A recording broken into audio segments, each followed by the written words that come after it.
What's up everybody and welcome to the cave. I'm GrizzlyKaun and the season 4 finale of Invincible is finally here. How did it stack up and how much more do we have to go? Let's get into it. Well, that's a wrap. Another season down and possibly many more to go. Overall, I enjoyed episode 8. Definitely not as much action as the last two, which is fine. We still got a lot of good character stuff in this. But there were a lot of changes from the source material, both in how things happen and when things happen. It started out pretty much exactly how I thought it would, with the Viltrumites destroying Earth, but it ends up it's all just in Mark's head and his bad thoughts on what he thinks could be happening. In the comics, Mark and Nolan arrive home to an untouched Earth, but Thragg is waiting for them both and gives them the same deal that he does at the end of this episode. Then they go home and yada yada. I gotta say though, the first time Mark had the vision about Thragg being there and killing Debbie, I thought, okay, he's just imagining this isn't real, he's just spazzing out. I didn't love that they kept going back to this several times in the episode. I get why they did it. It gives you that sense of false hope that Thragg is just a figment when Mark actually finds him. But I don't know, the sequences just kind of dragged on for me when they were happening and felt kind of just a reason to get some gore into the episode since there's really no action at all. Also in the comic, Mark really doesn't deal with much, if any, PTSD from the Viltrumite War. He pretty much just gets back into business as usual, and then we start to get into the Dinosaurus stuff, which we're going to start to see in season 5. Debbie also doesn't hate Nolan as much as she does in the comic as she does in the show. They've definitely ramped up the friction between them, but I didn't mind this as much. Like I've mentioned before, there wasn't any conflict between Nolan and Oliver either when they were leaving for the Viltrumite War, and that ended up making for some great character stuff while they were waiting on that planet for Mark to heal. So I'm hoping they can do the same kind of thing with Nolan and Debbie going forward. So this scene here where Mark goes to see Eve and she's heavier, I thought this was going to be the post-credit scene for this episode because that's kind of where this issue ends. I thought it would have made for a pretty funny ending, but I'm kind of glad it worked out this way. Also with the way they've kind of pulled some things from future issues and rearranged events a bit, I feel like it makes this flow a little bit better. Cecil is trying to create a portal to the Thraxan dimension so he can save Robot and Monster Girl. Can't wait to see more of that story next season. This was a really cool part of the comics for me. Pretty interesting how their lives play out over there. Debbie and Paul definitely end on a much nicer note in the show. In the comics, we get a page of Debbie calling Paul over the phone and telling him to come over and get the rest of his shit out of her house, so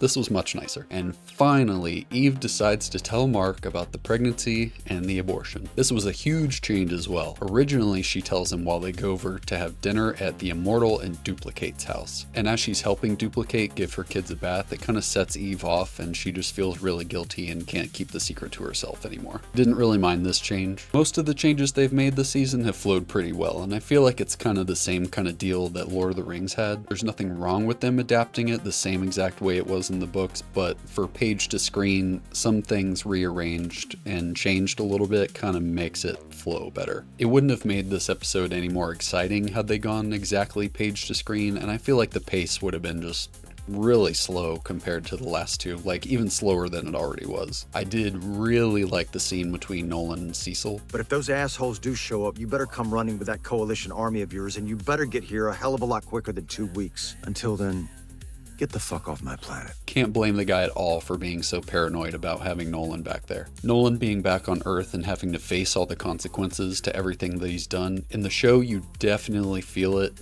a lot more that he needs to like earn that trust back before he's welcome back on the planet. Again with Debbie and Nolan, I've said it before, but I just love how much they've fleshed out her character in the show as compared to the comics. It'll be really interesting to see how she handles going to another planet and being surrounded by aliens all the time going forward. Hopefully we get to see Nolan give Alan a little payback for making Nolan listen to him banging out his girlfriend all the time. That'll be pretty funny. Looks like we may be getting some scenes of Mark in therapy next season as well. This is certainly something new. I don't mind this concept in theory, I just hope they don't overplay it and make Mark this like deer in the headlights scared every time he faces danger now. That would piss me off. While I don't think there's anything wrong with him having a little PTSD from facing all the carnage that he did in the Viltrumite Wars, don't make him into this traumatized Karen Page that we're dealing with in Daredevil. Like, just don't, please. Mark is strong, and he gets past all that stuff in the comics. A sprinkle of it is fine, but you know these Hollywood writers. They love them some trauma. I seen him do it, man. They fucking drown him in this shit. And as we mentioned before, Mark runs into the real Thragg. While this meeting is out of sequence from the comics, I absolutely loved it. I think not having Nolan in the scene like the comic does really puts a huge weight on Mark's shoulders, having to make this decision on his own and having no one there to back him up. Either he agrees and makes peace, or he doesn't and he has to watch his world burn. Besides the changes we've stated earlier, these shots were straight from the page. Even the shots of the other Viltrumites in their civilian clothes. All the praise for you guys. Great job. I've heard some people have had issue with Lee Pace's performance as Thragg, but personally, I think he's doing a great job. I think he has a great voice for the character, and he's really just fit right into the role. Definitely excited to see more of him in the future, and believe me, we will. Our post-credit scene sets up some major conflict on the horizon. A Your Eye Only message for Alan from the late Thetis reveals to him the dark secret that he was holding for so long. Alan is the sole owner of the Scourge virus. Will he decide to use it for better or for worse once he finds out that the Viltrumites have decided to make Earth their new secret home? I guess we're just gonna have to find out, for that is another story for another time. And that's it, folks. Season 4 is in the bag, and now we await our news of when Season 5 will release. Let's be honest, it's not like the show is some top-tier animation. At times it's perfect, at others